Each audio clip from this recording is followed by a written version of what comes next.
Məgər bəzi əhl-i-sünnə alimləri deməmişdilər ki, qabaqlarda bütün telekanallar, bütün informasiya vasitələri yaydı bunu.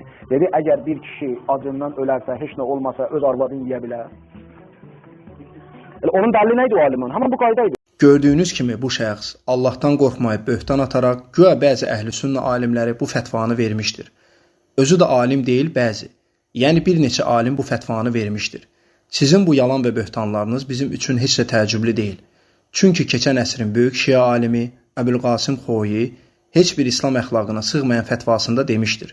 Müxaliflərə böhtan atmaq, onları şərləmək, yalan danışmaq, ittiham etmək, söymək icazəlidir.